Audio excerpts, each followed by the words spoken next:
Jadi, Salahuddin Al-Ayyubi yang nama lengkapnya Saladin Yusuf bin Ayyub itu lahir di Tikrit, Irak, tepatnya tahun 1137 Masehi atau 532 Hijriah. Tikrit tuh sekarang daerahnya di Irak loh, sekitar 140 km sebelah barat Laut Baghdad.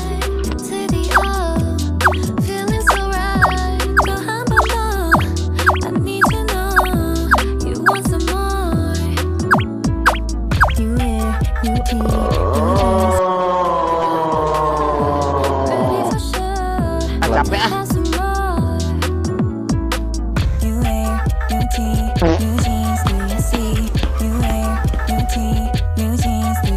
Keluarganya suku Kurdi dari daerah Azerbaijan.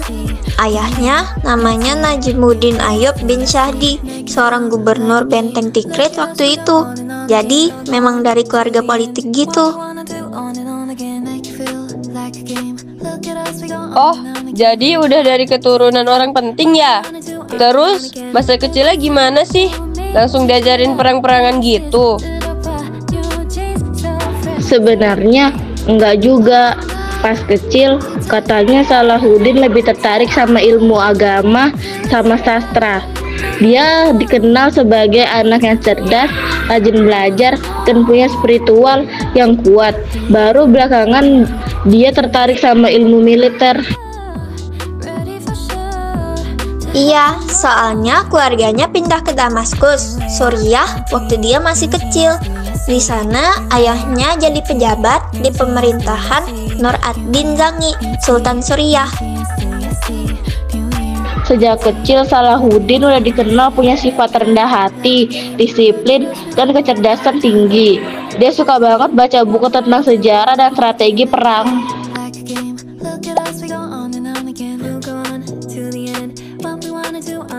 Waktu remaja, Salahuddin dikenal sebagai pemuda yang tenang tapi tegas.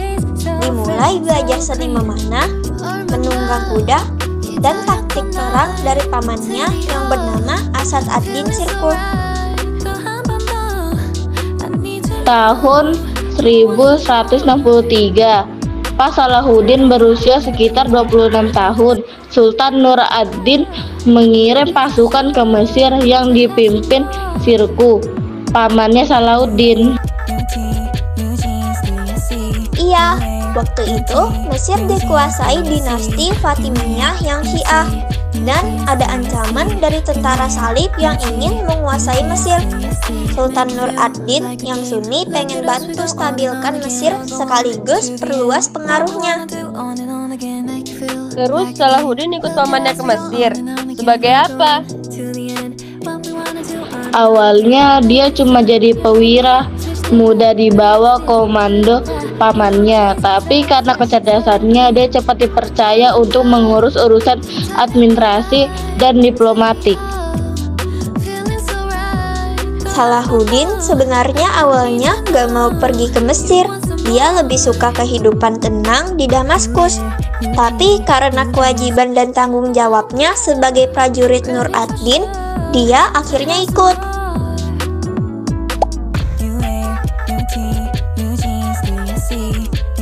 Nah, tahun 1169, pamannya Salahuddin, Sirkuh, diangkat jadi wazir, semacam perdana menteri di Mesir oleh Khalifah Fatimiyah Al-Ahdid yang masih sangat muda.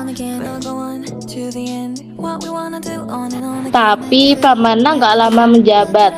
Hanya 2 bulan setelah diangkat, Sirkuh meninggal dunia. Dan tahu nggak siapa yang ditunjuk jadi penggantinya? Salahuddin kan? Tapi kok bisa? Bukannya dia masih muda dan baru di Mesir? Salahuddin dipilih karena dianggap paling cakap, diplomatis, dan yang penting dia nggak punya ambisi berlebihan yang bisa mengancam kekuasaan khalifah muda itu. Kan dia masih di bawah Khalifah Fatimiyah yang Syiah, sementara dia Sunni. Salahuddin melakukannya secara bertahap. Pertama, dia mengganti penjabat-penjabat Syiah dengan penjabat Sunni yang dipercayanya. Kedua, dia mulai mereformasi sistem perpajakan yang sebelumnya mempererat rakyat. Dia juga membangun banyak madrasah yang mengajarkan fikih Sunni. Perlahan tapi pasti, pengaruh Syiah di Mesir berkurang.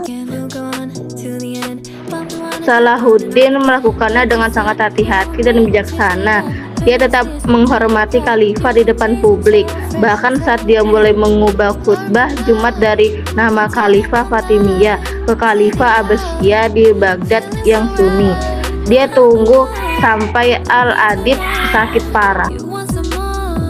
Ketika Al-Aqdid meninggal tahun 1171, Salahuddin secara resmi mengakhiri dinasti Fatimiyah yang sudah berkuasa hampir 200 tahun di Mesir dan mengembalikan Mesir ke bawah kekhalifahan Abbasiyah.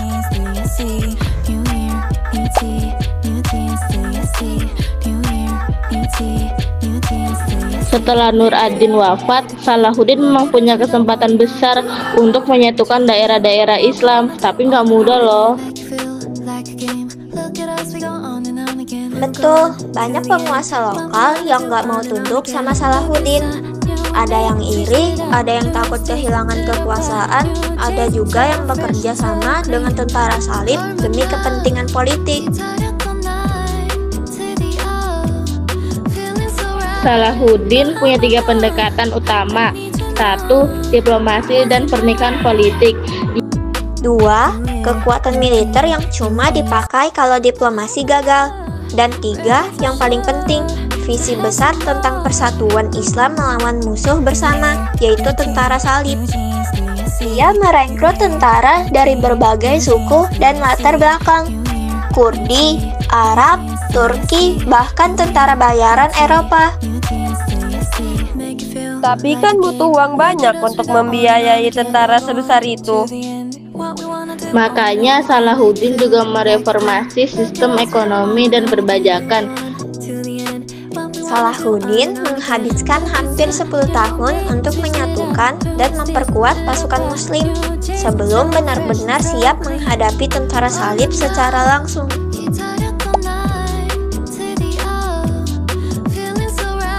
Titik balik terbesar dalam karir Salahuddin adalah pertempuran Hattin, Juli 1187. Awalnya seorang pangeran tentara salib, Zainal Bekentinol, melanggar perjanjian damai dengan penyerangan khalifah dagang muslim dan bahkan menghina Nabi Muhammad.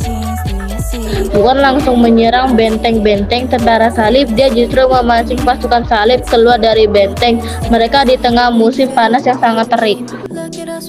Dia memancing pasukan salib yang berat dengan baju zirah mereka untuk berjalan jauh di bawah terik matahari tanpa persediaan air yang cukup.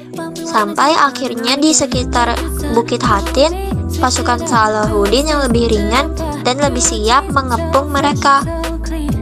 Dan setelah kemenangan di Hattin, dalam beberapa bulan hampir semua kota Palestina jatuh ke tangan Salahuddin. Setelah mengepung Yerusalem, Salahuddin menawarkan kesepakatan damai. Penduduk yang menyerah boleh meninggalkan kota dengan aman. Penduduk Kristen lokal diizinkan tetap tinggal dan beribadah bebas. Salahuddin menghormati semua tempat suci. Salahuddin mengeksekusi Reynald, tapi memperlakukan Raja Guy dan tawanan lainnya dengan hormat. Dan tahun 1187, Salahuddin resmi memasuki Yerusalem setelah 88 tahun dikuasai tentara salib. Berita jatuhnya Yerusalem memicu Perang Salib ketiga. 3 raja Eropa berangkat: Frederick Barbarossa, Philip Augustus, dan Richard Leonhard. Mereka musuh bebuyutan, tapi saling menghormati. Nah, waktu Richard sakit, Salahuddin mengirim dokter pribadinya dan buah-buahan segar. Salahuddin meninggal di Damaskus tahun 1193, setahun setelah perjanjian Ramla. Dari sejarah Salahuddin, kita belajar kalau menjadi kuat itu penting, tapi menjadi baik dan adil itu lebih penting lagi. Dan yang paling mengesahkan, dia selalu konsisten dengan prinsipnya, baik saat lemah maupun saat berkuasa. Semoga kita bisa menerapkan nilai-nilai kepemimpinan dan akhlak Salahuddin dalam kehidupan kita sehari-hari.